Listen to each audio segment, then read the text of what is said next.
So far, we've heard of long waits in the freezing cold, people living months without money or shelter, local authorities who are paralyzed by a lack of resources, and politicians who are frustrated by the whole situation, as frustrated as we are.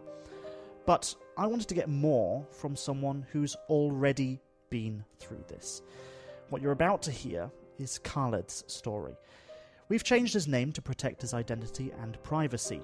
Khaled grew up in Latakia, a city on Syria's coast. Before the civil war, he tells me, life was good.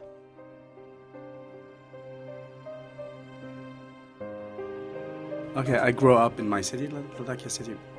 So I worked with my family, so they have two fashion stores, one for kids and the other for women, and we opened a new one for men. So that's I was the owner of this show. Before the war, I never think that I will live in Europe, so maybe this is for traveling or something like that. So even I have a lot of problems, but you still have your friends, your family around you, and still your hometown, so you know everything in your city.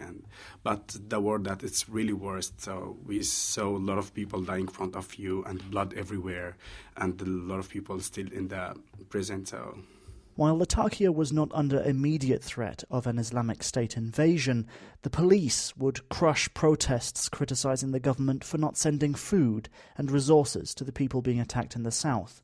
Protesters were shot at and imprisoned. Leaving the country was always going to be a last resort, but when Khaled was eventually called up to military service, he felt he had no other choice. All men in Syria, they have to go to the army, to the military service. So I decided to not go because I don't want to fight against my people, against the human. This is the reason. I don't want to kill anyone. Okay, I just being in the prison for 15 days with me and my sister. And we pay a lot of money for my sister because all the girls in the jail and get raped by the police. And it's so hard things.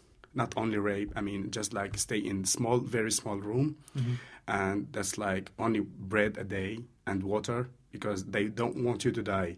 They want to hurt you more. After spending time in prison, he decided to flee the country.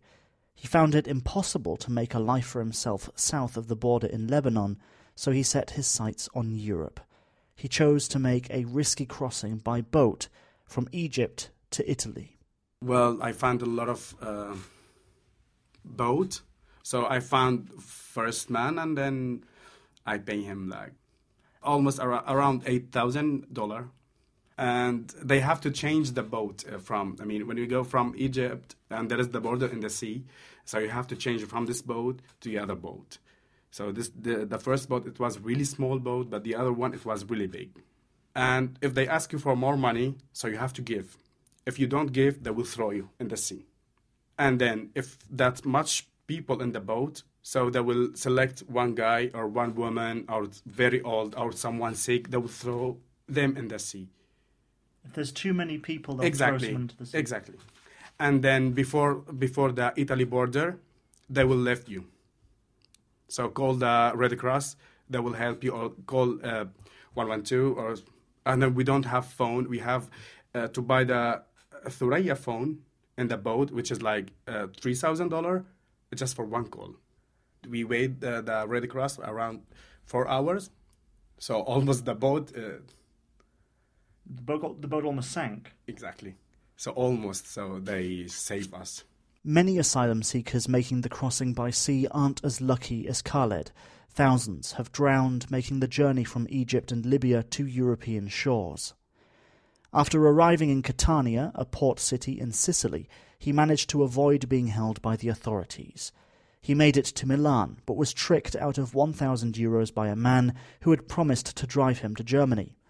Khaled then resolved to take the risk of travelling publicly. It was only thanks to a train conductor turning a blind eye to his lack of visa that Khaled was able to arrive in Munich. I saw in the train scream, "That's Munich," stuff like that. And then I said, well, I don't know what I have to do. I just like homeless guy in the street. I don't eat that much. It's just croissant, My face is very yellow because I'm so tired. Always with my newspaper, so I hide my face because I don't want the police to catch me. But the control in Germany is really strong. It's a lot of police in the train station, stuff like that. So I stay in the Munich Hauptbahnhof. I don't sleep stay on the bench. Then I'll find someone who speak Arabic with me, and he said, "Go to Berlin. Munich is not really easy for asylum, so go to Berlin. Maybe there is a lot of Arabian help you there or something like that." I don't mind if Arabian or the other Arabian. I just need help as a human. After registering at the Lageso State Office in Berlin, he was sent to a reception centre in Brandenburg. It was here that Khaled experienced the darkest moment of his journey. It was the Heim for asylum people, for refugees. Yeah.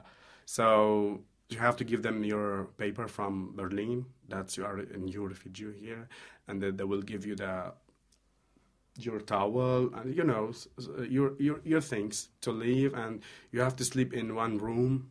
It's full of people. How many people are in a room? It's like 20. Yeah, 20, and smelly and stuff like that. They say it's just for only one day.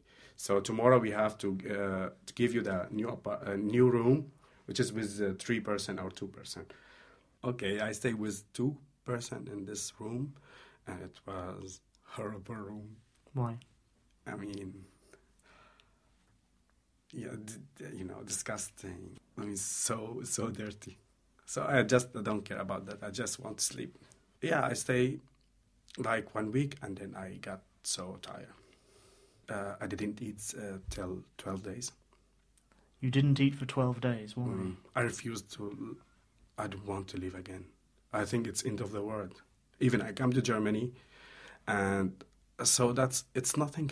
It's nothing changed between my country and here. So I have to leave. I have to just don't eat and die slowly. So what did you do to make that happen? Well, I hurt myself. You cut your wrist, didn't you? Yeah. What happened when you cut your wrist? They pick up me to the hospital, and they care about me. That's 15 days. But they ask me a lot, why you did that. So it's make me more tired. So I don't want to talk with anyone. I just said, leave me alone. I want to die alone. It's not your problem. It's my problem. Khaled explains that his suicide attempt was because of his treatment at the reception centre. After his long trip, he felt hopeless. Germany was far from the land of opportunity he had expected. Instead, he felt trapped and abused. I was so tired when I come to this Heim, and they talk with me as in German. I understand that they cannot speak the other language, maybe the security, especially the security there. But I'm talking in a nice way. Okay? You don't have to throw the food in front of my face or punch me like this.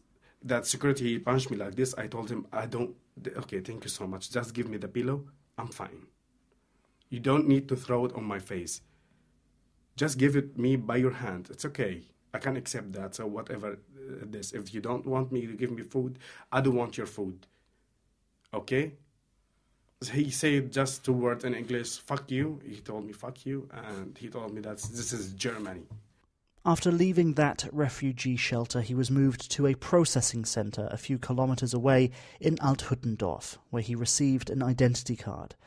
After moving back to Berlin, he was homeless. He stayed with friends and in hostels as he tried to find a place to settle. After all, he needed a permanent address to sign up with the job centre. That was his next priority, to get an education so he can apply for work. How long have you been in Berlin now? No, from November. November 2014? Exactly. What have you achieved in that time here in Berlin? Well, I found one room now, and I applied for a school, which is, the school, it need more time from Bundesamt to accept and to give the financial support. You have to wait. So I wait a lot, and then I was in hospital, as you know, also sick again. Yeah, I get sick from Alt-Huttendorf. I got the virus from there. And when I come to Berlin, I never know that I have this. So I was so tired. It's very, very tired. I look very yellow, and my eyes very yellow and red, and I don't have any power even to walk. So, I mean, all my trip in Germany, it was tough, but they helped me for sure. They helped me a lot, German government. But now I think it's time to build. I mean, yeah, just I will go to school next month, and this month. I mean, what will you learn in school? The German language. So, what do you think of Germany and the German people? well, I found a lot of friendly people, German-friendly people, and as everywhere you can see the bad or good, but they are good. I like them. So now Khaled is here. It's been a long road and his journey is far from over. Now he has to start to rebuild his life. I've never been a refugee before. It's the first time in my life, so I don't know what happened to me. I just thought that if I come to Germany, so I will find the friendly people. I will find someone who respects you as a human, not as Syrian or as Arabian or as European or as American. So as a human, they will respect you. So, but in the beginning, I didn't find this. They were very rude to me in Berlin or in Brandenburg. So, but after that, I understand why they are doing this, because they have a lot of refugees, and just you are number for them. I just want to have my own life now. I just want to feel relaxed. It's been so long time, I never feel that. So I think I deserve to feel like comfortable as a human.